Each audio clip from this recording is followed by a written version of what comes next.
as we discuss everything real estate and the construction industry on the program Property Talk. Airing live every Monday at 12:30 p.m. on Armed Forces Radio 107.7 FM, Abuja. Property Talk is proudly brought to you by WORIN Nigeria. Don't miss it. This land is mine. It's not yours. Look at my documents here to prove that it is mine. This land is not your own, no. Oga, you better go and look for your own land. See my own document here. I don't pay for this land, did they? Now my name did the documents like this. Look at my documents. But this land has always been my own land. I've known this land. I've had this land for a while now. It is mine. Land dispute is as old as civilization itself. From building collapse to authorized demolition, boundary disputes, and even encroachment by real estate developers. The good news is that you can avoid these property issues and harness opportunities in the housing sector with the right information. Join us as we discuss everything real estate and the construction industry on the program Property Talk. Airing live every Monday at 12:30 p.m. on Armed Forces Radio 107.7 FM, Abuja. Property Talk is proudly brought to you by WORIN Nigeria. Don't miss it. This land is mine. It's not. Good afternoon. Good afternoon. This very beautiful day. If you're listening to us, this is Property Talk, brought to you by WORIN Nigeria.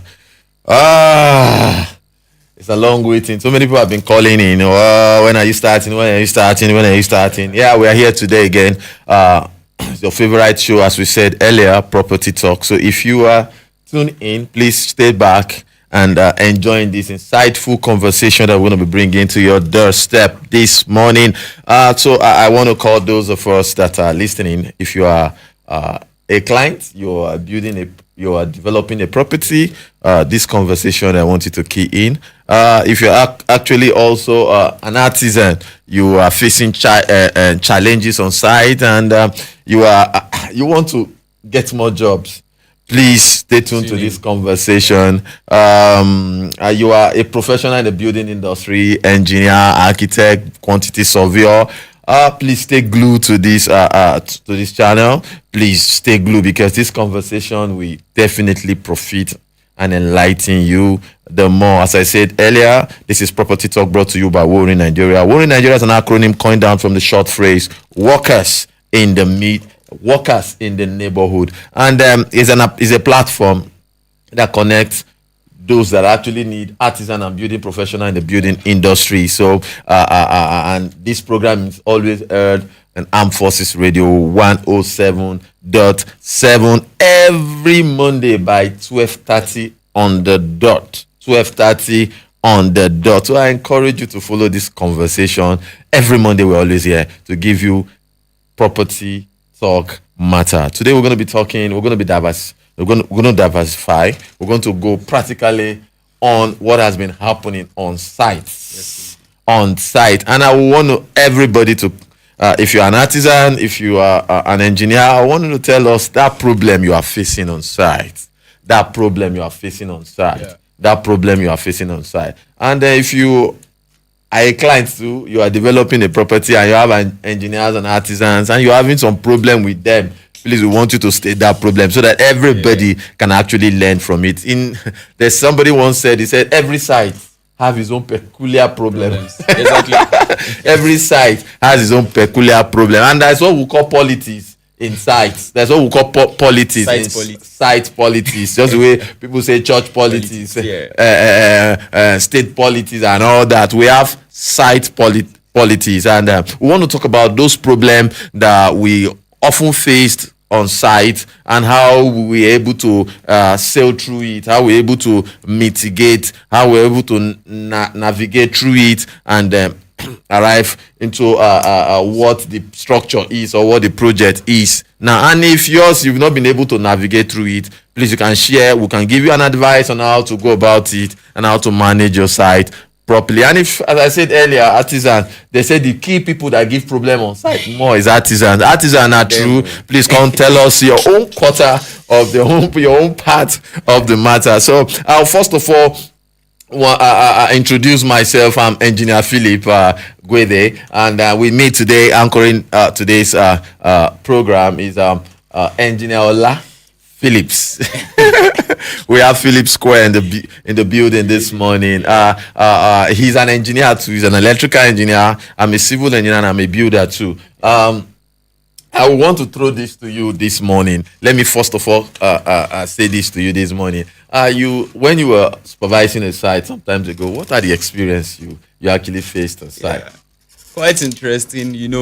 As an engineer, you need to have, I think, the human resources thing, human relationship thing is more with us. If you don't understand emotional intelligence, you spoil a lot of things. So I think the experience I had on a particular site was the artisans. There was a drawing that was given to us that was designed by an engineer, and then the artisans were like, no, what this guy has designed, it's because he's an engineer. He has not been on the practical scene. He's not the one connecting the wires, and so it will not work. They have to do it this way, they have to do it that way. And all these guys, I'm sure the means or what they were trying to achieve was probably to maybe reduce the materials that is to be used for that design, and probably still have some more they can take to go and do other works. How these guys can be.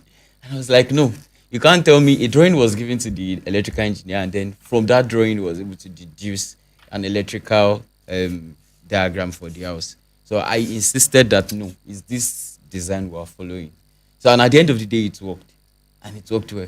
So although for artisans it could be around, they could only look at the short-term value of what they actually do. They don't look at in the diagram, feasibility has been included, a whole lot of things, lesser maintenance and what have you. But for them, as far as it's something they can do quickly, get their money, and then still get benefits from materials. That's actually a big problem, and I think that's one of the problems we face in Nigeria. Some of the electricians, let me put it that way, they don't like. There is what I understand about an electrician. If an electrician wire a house, he will want to be the one servicing the house, maintenance. He wants to be, so he may want to cut or do one or two things that anybody that will come will find it difficult to navigate through the electrical system, except it is him, and it is wrong. You see, in those while growing up, and those whites I worked with while in Lagos, while I was growing up in this field, they follow the drawings. They follow the drawings. Every drawing is, if there is going to be change, they have to change it, put the drawing and attach it to the drawing, so that if anybody comes in that want to do maintenance, they should be able to look at the drawing, what they follow, and know where and what was done, so that they will know where the problem is. I don't know, maybe you understand. Yes. So if you work off drawings or off paper, it's actually not encouraging. So many of these artisans, they want to cut corners so that the maintenance will always be come to them. They are the one that know what they did there, and they want to know what to touch, what not to touch. Having it, forgetting the fact that anything can happen at any time. They can change location. They can be, nobody will die in Jesus' name. They can be no more. Somebody has to continue where they stop. Yes. I don't know, maybe you understand. True. So you don't just use your self-interest to do design. Me, I like following drawing, and if I look at the drawing, if there is an issue, I call the attention of the person that designed it or the consultant that did it. We look at it together, resolve it, and come up with another drawing that will suit that purpose, so that anytime we're not there, anybody that can just go through the drawings and rectify whatever the problem is, or whenever they want to do maintenance, they know where to go and break the lights, where to go and do one or two things to resolve. And let me even share this my experience too. There was an apartment I was staying back then in Lagos, and every time this electrical engineer is the owner of the property, always calling to come and do calling. So there was a day there was no light, so we called the guy was not around, so we had to look for another electrician. So when we look for another electrician, the electrician go up, go down, and he was trying to trace the problem. He could, so we'll now call that man, put him on speaker. Engineer me only electrician that another electrician will not be able to do that work. That they should not spoil his work. They should not. And I told him, what did you do there? So we have to trace it. I brought a well experienced electrician will trace it, got the fault, rewire the system, and I told the landlord, you don't put your egg in one basket. If you put your egg in one basket, anything can happen. For almost 3-4 days there was no light in the apartment. Why? Because somebody just felt that he is the one that should be. He has this sense of entitlement that he's the one that did it from the onset. He should be the one. No, it shouldn't be that way. It shouldn't be that way. What are other problems you've been facing on site as an engineer, as a property owner, a developer, or as an artisan? I'm going to open the phone line so that you can call in, tell us what you are going through presently in the site that you are, and if you have navigate through the problem, you can tell us how you navigate through the problem. Or if you have not, we'll put it on here. We'll advise you, and people that are listening can also advise you accordingly. The number to call in is 081 30 60 8527. I repeat, 081 30 60 8527. I call the number one more time, 081 30 60 8527. That's the number you can reach us with. We're waiting for somebody's already calling. Hold on. Hello?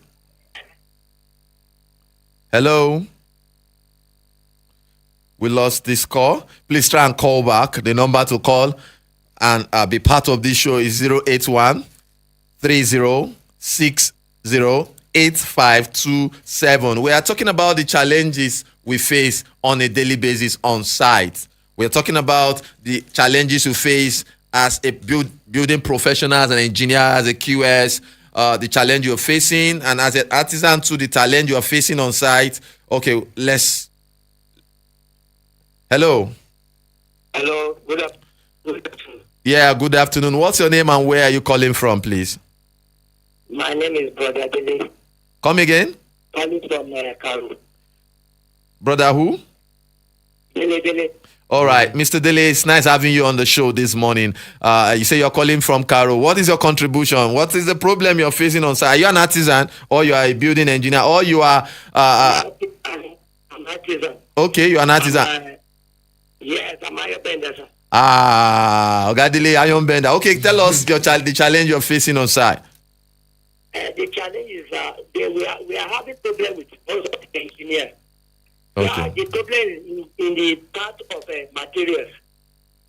Because everybody go to school and specialize in his own department. Okay. But when you are seeing an architect go and process materials, because in drawing, you cannot allow iron bender to go and buy paper for drawing. Okay. An engineer, you cannot go and buy the equipment of engineer and an iron bender. Okay. So everybody has his own department. In those days, I think when you get a carpenter, electrician, iron bender, you give them the time you want you're supposed to use. And you go to the drawing and check the drawing. But now they will turn it to because engineer give us headache in the site. More than the architect. Okay, what is so the... they always occupy where somebody, because I don't know their problem. Their problem maybe they just want to occupy everything. They are the one to talk to the client. They are the one to take they want to even do the contract. Okay. So that's in my area, sir. All right, Mr. Dele, the problem they are giving you now is that engineer goes to buy material on site by himself. He take over the site. It's not their right. Okay, it's not the right of an engineer to buy. So whose right on site to buy? So whose right on site is to buy material? It's the one that is maybe carpenter or electrician. All right. Listen to the show. We will talk. We'll contribute to this. If you're an engineer, you're listening to us. This is what Mr. Dele just brought up. Is that he said engineer take over. Oh, somebody is already calling. Hold on. Okay, note the question down. Hello. Hello, please, can you be audible? Your name and where you're calling from, sir.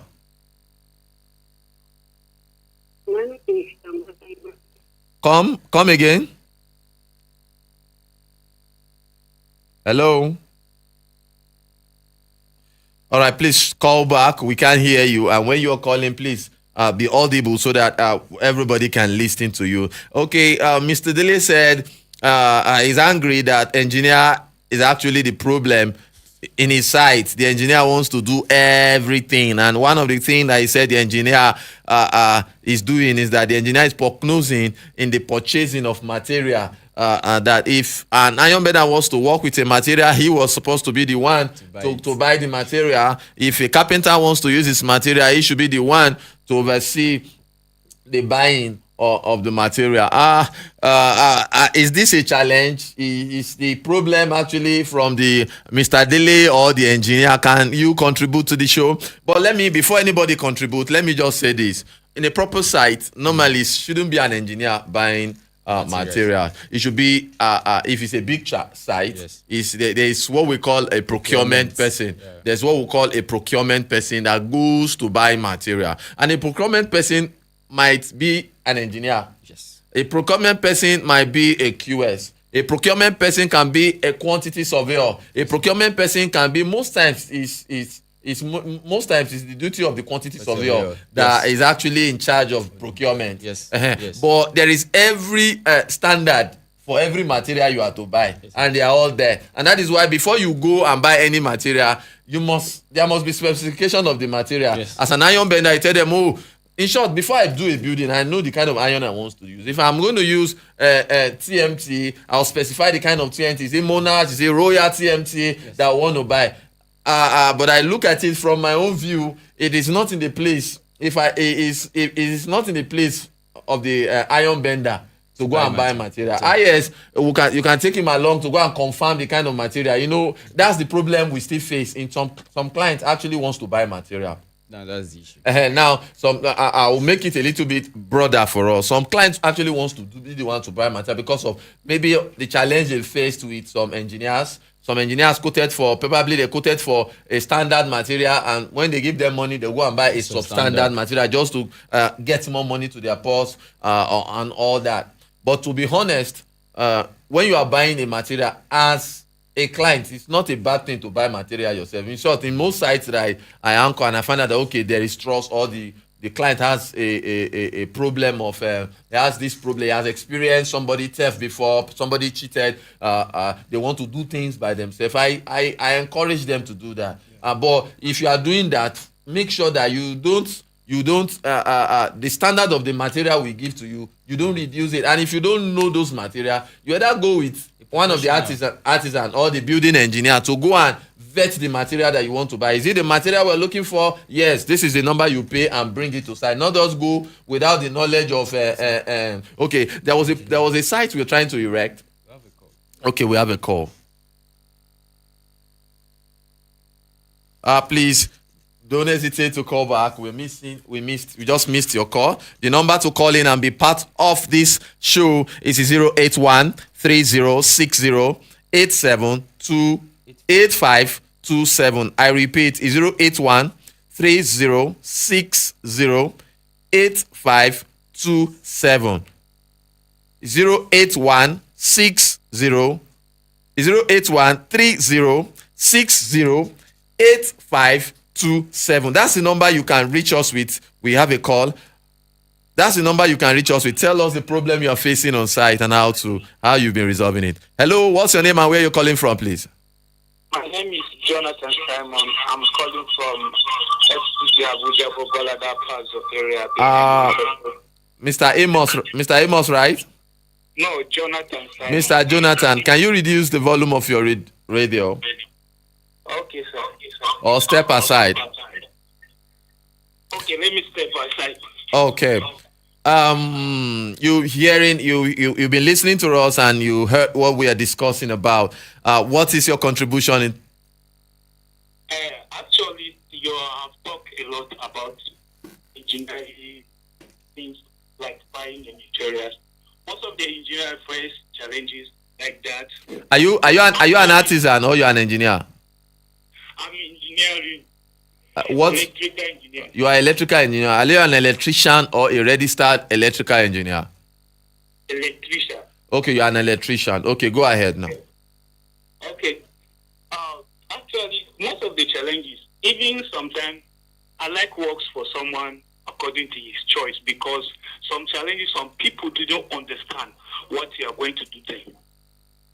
Because you can cut a material. These are the type of material you should use for this. This is the type of material. You know, some people go aside and go and confirm what you are going to buy for them and what you're going to fix for them. And they may go and get wrong information from others and get wrong materials. So for them, then they will look like, okay, they get this one cheap, but why you give this estimate to them is different, and this. There's a lot of problem in this. But the best thing for me, if I had an agreement with you and I do work for you, and anything happen, you have no right to come and ask me for anything, to tell me this. Why did I do this? Why I know what is going to happen, because I have explained everything to you. And if you allow me to go and buy the material for you, so why you have said something? Sorry for cut this.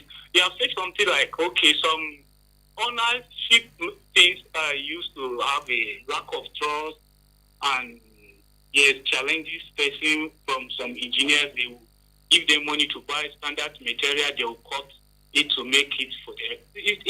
Yes, some people do. Some engineers even stealing your wires and wires and doing some many things. They will go and buy lesser material.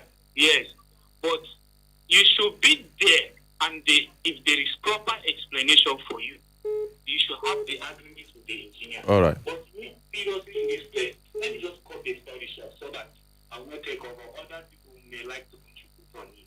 Thank you, sir. Thank you. Mr. Jonathan, just stay put. You will hear us. You will hear somebody answering your question. We have another call, please. Where are you calling from? What's your name and where you're calling from? Hello? All right, we lost this call. Okay, Mr. Jonathan, electrician. I don't know. Engineers, are you listening to us? Engineers, if you are listening to us, your name, they've been dragging your name. Everybody is saying engineer on site, overdo, overflog, and wants to be in charge of everything. Engineers, if you are listening to us, if you are a civil engineer, a building engineer, please call in and tell us the challenge you have been facing on site, either from the client wing or from the artisan wing. We have Mr. Dele that called in, we have Jonathan that called in, and they are pointing finger on the engineers and anybody involved that they always want to go themselves to go and buy material, and they buy an inferior material. And to be honest, it is happening on a daily basis. I think one of the things so many engineers and building contractors complain of, that many clients wants to buy they wants to buy materials themselves to be sure that, okay, what they are getting value for what they are paying for. To be honest, as an engineer, if I'm angry because a client go back to go and buy material, then they should be suspecting me. I don't know, maybe you understand. They should be suspecting me. So if you do a quote for somebody and you say, okay, this is the specification of the material you wanted, you can open up, enlighten that person. There are different kind of this material. There are fake ones in the market, but this is how you identify the original one. This is how you identify. This is the sample. This is the sample. Please, if you want to go and buy, make sure you buy this because of this reason. And if the man go and buy a material that is substandard, you will draw his attention that this is the implication of this. And if it's a big project, you can do a whole lot and then sign an undertaking. Let him sign an undertaking. Sir, if you are going to use this is what will happen. This is what will happen. If you said we should go ahead, then let this be this. But you make it clear. You can even record your conversation with him so that in future they will not go. But it is your place as a professional, as an artisan, to correct or advise accordingly. Yes. Advise the owner of the property accordingly on the kind of material to be used for that said project. And I know I've faced several challenges like that on site where the owner wants to buy the material. Why can't we buy this lesser one? You give them you make them understand. So many people don't understand. Some clients, it's their first time of building. Some it's their first time of building. Some they don't have the idea at all. So you have to have this patience to be able to explain and probably to make it more transparent. But some people are not good though. Some people, before they take them to the market, they must have called the vendor. Oga had money for me, or they call them apriko. Oga had money for me, and they bring clients. So some people are can go that far to do such. I remember one electrician took one of the China clients to somewhere. This is the material. This is the material. Go and buy here. This man is the best. So the man went there, confirmed the material. I said, I'm coming. This is an open market. Let me confirm. Now, as he was going, because I was with the China man, that one called Oga, how much you go buy and last? Because if he lives there, he will go somewhere else, find it cheaper, and he will not buy. So I told the man, you have to tell us the true price, how they are selling it, so that you can actually make sales. If not, you will lose this market. He has to bring it down to the normal price they are selling everywhere. After he gave us the last price, we went there and we find out the same price. I had to tell the man, please, let's go back to this man. He was honest enough to tell us the right, and we got it from there. So the truth being told is that try as much as possible to be transparent as much as possible, and try as much as possible to explain yourself. So, Mr. Jonathan, I hope you are listening. In this country, this part of the world where we are, everybody wants to save money as in short, to their best knowledge. So help people to save money. Help people to save money. Although it's true that some clients can buy material and they don't want to pay labor. It is most time from the labor money. You factor your payment into the labor money. I want to tell you, it's not even good into because into the procurement of material. It's not, most time it's not good. Spell your terms clearly and let everybody know you for your words. I don't know, maybe you understand. Sir, I even think in the laws of contracts, there's a place for consent where you accept an offer. Yes. So when you realize that a client's term is not aligning with yours, take for instance, the client buys the materials that are provided for you as substandard. As an artisan, you are allowed to refuse that project because it doesn't spoil your name. Okay, can I say this? The country is hard, and everybody's looking for a job. They gave me an offer for a job. Okay. I rejected it to supervise a building at a certain amount. I said it's too small. I look at my logistics. I'm not even done speaking with the man. Somebody else is already coming in. I'm going to do it. I don't know, maybe you understand. So everybody wants to sustain or secure every job, and the same way, okay, don't run at loss, gain one or two. Yeah. Let's pick this call. Let's. Hello. Oh, Mr. Jonathan, please be brief about your contribution. Yeah. I know before someone starts building, right? Yeah, he must have a budget to account for it. Okay. So, because I want you to help the person to save the money, right? Why not the person should hold on the project before we go further with it? I don't know whether you're getting it. Okay. So, if I follow the person's choice and do what he wanted exactly, no, is he not going to spend more money on the builder again? It's like, okay, I'm supposed to use 1.5 wire for light. I can't use for light now. The wire that I'm supposed to use for light, I can't use it for socket. Do you think it's proper? So let's look into all these things so that you know. It's better you hold on your project, then when you get the money, you do the right thing. All right. Okay. Mr. Jonathan is actually advising those clients that want to cut corner, want to manage money to build, that hold on until you get money before you build instead of managing material. But the truth is, maintaining a building is more expensive than building afresh. Yes. We have experienced so many like that this person can do it, and before you know, they go into it, and before you know, they messed up the whole project, and what they spend times two. Yes. To maintain that error and maintain those errors. So it's very, very important. And there are key things that are very, very important in when you are building the plumbing system, because if there is leakage, it will spoil a lot of things. Yes. The electrical system, if there is poor electrical system, it can lead to fire outbreak in the said property. And lastly, the structural stand of the property, like the iron work and the concreting. You must not jeopardize. You must not make mistake in those aspects, because if you do, it will cost you more. Just like Mr. Jonathan said, I don't know, one client must have offended Mr. Jonathan. Mr. Jonathan, just forgive that client. And every client has his own unique way of doing things. Just get to understand that person and let's help the person enlighten the person to understand more. The number to call in to be part of this program, as I said earlier, is 081 30608527. I repeat, 081 30608527. Please call in. We want to know about those problems and those challenges you are facing on site, and how you've been sailing through it. We have a caller in the house. Please don't flash. Please try and call in. One of the problem, I think, I've been in the building industry for about 2 decades now, about 20 years. I've worked with construction company. I've worked with individual. I've done private projects.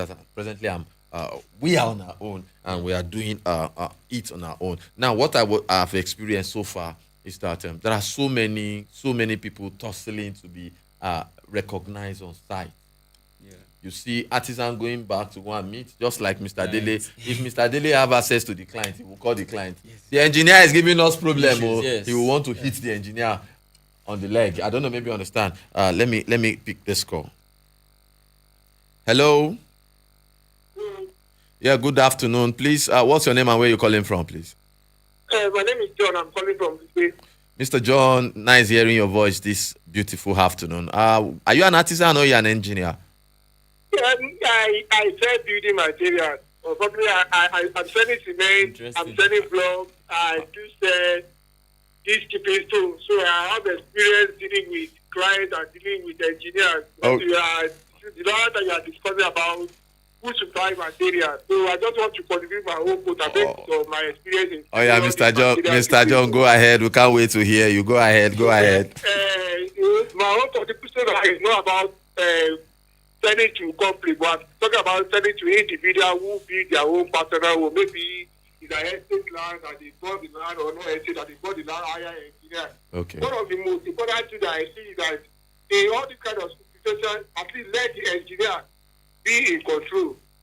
Whether you are the one that knows the artisan or it's the engineer that makes the artisan, there's no way you can do. There's nothing you can do. Based on my experience in many years of selling these materials, the engineer will always find a way to at least take something from the owner of the property. And at least you should able to give them time to do it. But most of the expensive projects, maybe you want to be the technique of the house, you want to purchase a large quantity of material, the cranes will always have along to go with them. Because we that we sell material, if an engineer comes to my site and told me that he needs 2,000 blocks, and he pay for 2,000 blocks, if he asks me to deliver 1,800 blocks, I will deliver the 1,800 blocks. So, but most material, if it is a big block, the engineer to try, the owner to try and follow the engineer to the place. But the most important thing is let the engineer be the one buying the material. Not the artisan. The artisan are always worse than the engineer. That's just my question. Thank you, Mr. John. Thank you. That's actually a wonderful one. We still have a call. Okay, you can please call in. Mr. John, thank you. To be honest, site is kind of complicated. Site is kind of complicated. The more you dig, the more you try to see, the lesser you see. Yes, sir. I agree with you, sir. The lesser you see. I'm an engineer. I've been into different kind of sites. I have been part of so many. But the truth is, I want to state this. There are still some people that did not steal material. They are still doing well in the building industry. Yes. I don't know, maybe you understand. If you give your bill, follow it. That's it. I don't know, maybe one job calls the other. How will I? Yes. One job will bring Another another job referral. for you. Yeah. If you do a job well, it will normally, if not because of trust, if you give a quote, oh, I'm using 20 iron, 10 bag of cement, this and this, and I want to raise this thing. If you raise a standard of job, oh, this is a job, and you have know that, okay, I quoted for 3 million, and probably 1.8 will finish. You factor your own this thing, 1.8 will finish. When they give you that money and you have even removed your own 200 and the 1.8, make sure that you do a standard job. My challenge is why I fought so many engineers is that you are taking money for this quality. Make sure that you bring out that quality, you give out that quality, not because of selfish interest. You reduce the, you want to as in you reduce the quality to zero. I've gone to a site whereby the engineer said he used iron in a column, and there was no iron in that column. We broke in and there was no iron at all. This person has been calling. Hello. Hello, this is Mr. Dele here. Come again, Mr. Who? Mr. Dele? First caller. Dele, brother Dele. Okay, brother Dele. You make some statement and it touched me where I am here. All right. That if brother Dele gets chance, he can even call the grant. You know, sir, I've been in the site more than 30 years. Okay. Okay. Before I'll be telling the problem of engineer, even the one that is just graduating coming to site, even though he meets you there, he wants you to go down so that he can achieve what you have achieved before. As engineers, we are attitude all.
Yeah. Yeah, sorry for the breaking transmission. We are on, and if you are following us online, we are live online. You can follow us at all our social media platform on Facebook, on YouTube, at worinigeria.com. And the topic we've been discussing and that has been so exciting is the problem we face on site as an artisan, the problem we face on site as a building professional, the problem we face on site as an artisan. And then we have an artisan has contributed, a vendor, a supplier has contributed. We've not heard from an